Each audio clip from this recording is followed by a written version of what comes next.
It's another day. Welcome back to the basement finishing project. More progress has been made today. I have finished this long wall behind me that you can see. I have the bathroom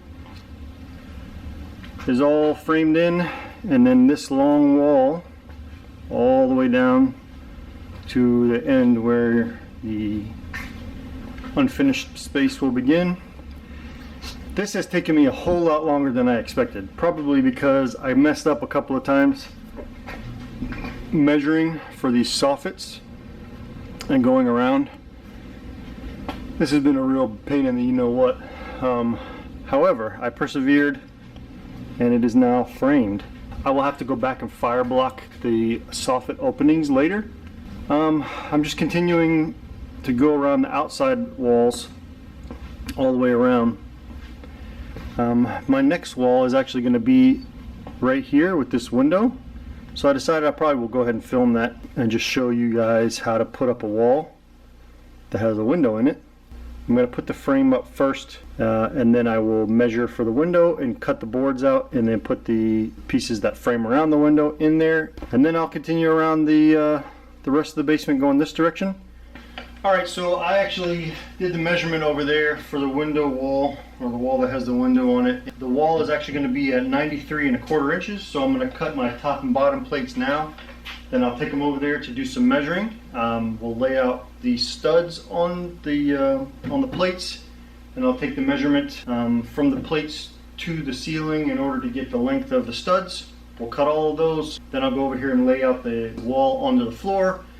I'll nail it all together, stand it up, and then we'll get the rest of the window cut out and go from there.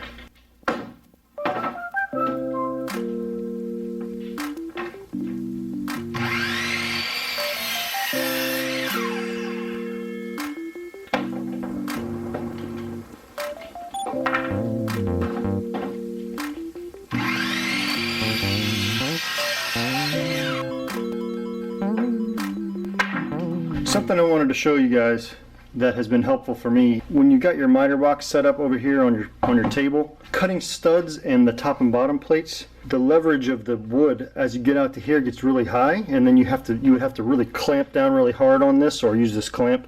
What I have found to be really helpful is clamping down two pieces of wood, which is about the same height as that part of the miter box. So when you actually put the 2x4 down on it, when you place it in here like that, all the way down on this end, you don't have to do a whole lot. You can just place it on there and it keeps it nice and level for you as you start to cut.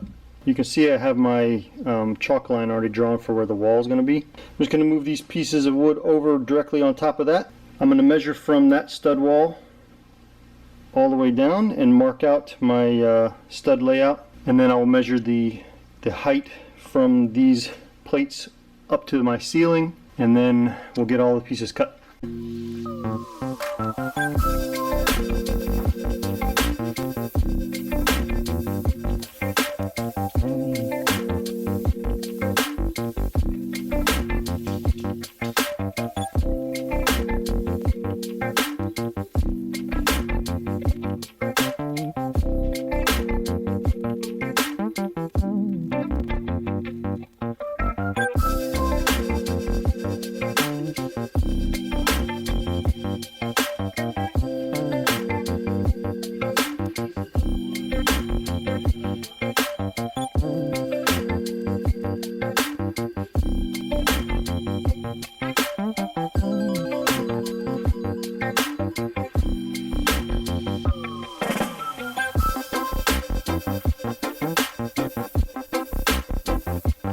When you make your marks, this is what it should look like.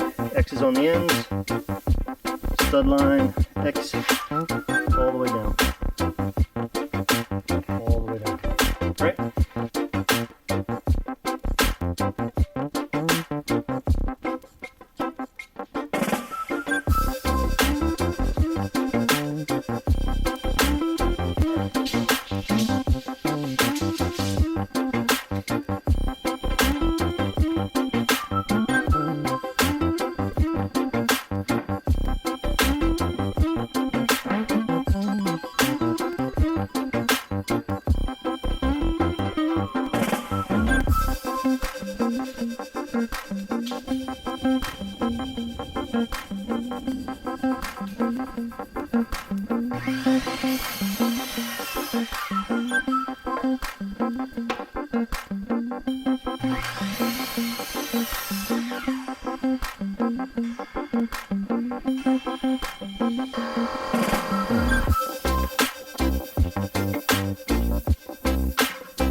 See, now you can tell the wall swings at the top. That's how you want it to be. If you make it that you have to hammer it in, if you have any tile or anything in the flooring above you, as you're pounding that wall in, it's pushing the floor above you up, and it could basically break all the tiles. And I mean, that's extreme, right? Obviously, but you could actually do some damage to the flooring above you. So when you stand the wall up, you want it to be just like 1/8 of an inch short of where you're actually going to tack it in. All right, now it's time to use the ramset gun or nails to set this bottom plate into the concrete.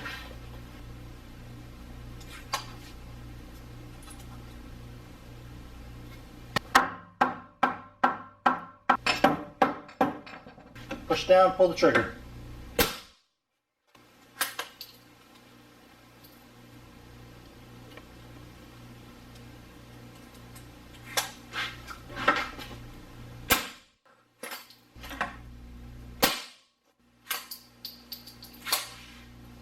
All right, that's our bottom plate set nice and straight.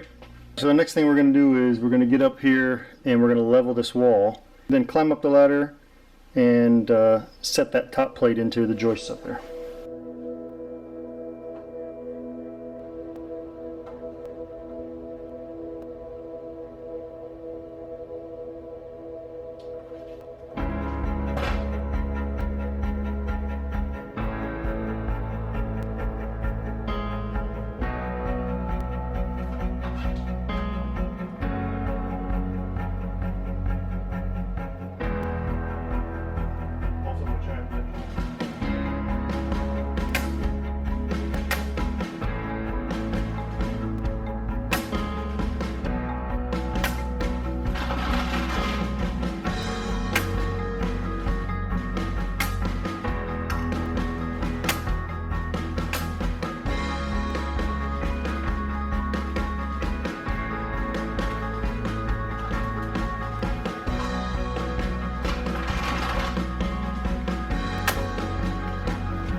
So in true fashion, as I was filming this the other day, the battery died. Unfortunately, I didn't have a spare battery because those were also dead, so I just wasn't able to film the rest of this. So I wanted to come back at the end and actually show you how I finished up framing out the window of this wall. So you can see the wall's finished now. When the battery died, I was in the middle of cutting out the 3 studs that were there. You can still see the original locations of them here at the bottom. I then cut a piece that would frame the bottom of the window out, and then also the top of the window. And then you can see those are the original 3 studs as well. Then from the pieces that I cut out, I was able to reuse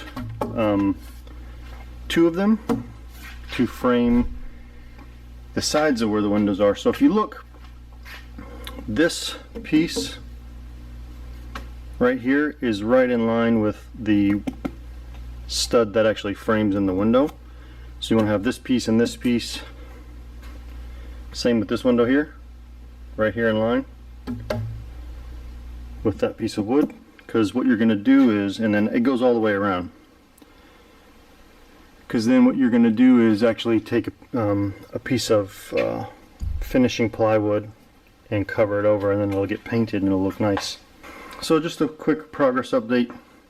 I was able to turn the corner here and go down this part of this wall as well. So today, as I start working, I will frame out and go this direction around the basement, then down this wall, across all the way around the rest of the basement. My wood pile is diminishing. Still got plenty of wood left. I had to move the top and bottom plates that used to be sitting here. They're now over there so that I could have room to actually build in this space and then stand the walls up. I'm going to frame out the walls first, then come back through and do all the soffits. I've got to do soffit on this end. There's 3 beams to cover in, so I got that one, I've got this one, and then I got this beam which also encompasses the HVAC that goes all the way down to the air handler down there. Yeah, so anyway, a lot more work to do. Let's get to it. So far I'm pretty proud of myself of what I've accomplished, really having no experience doing any of this. I'm sorry that the battery died, but you get to see the end result there with that wall being framed in with the window cut out now. And so I'll just keep going. I'll probably end the video here. I'm going to continue working around the basement now. Anyway, stick around, subscribe, give me a thumbs up if you like what you're seeing. I'll see you next time.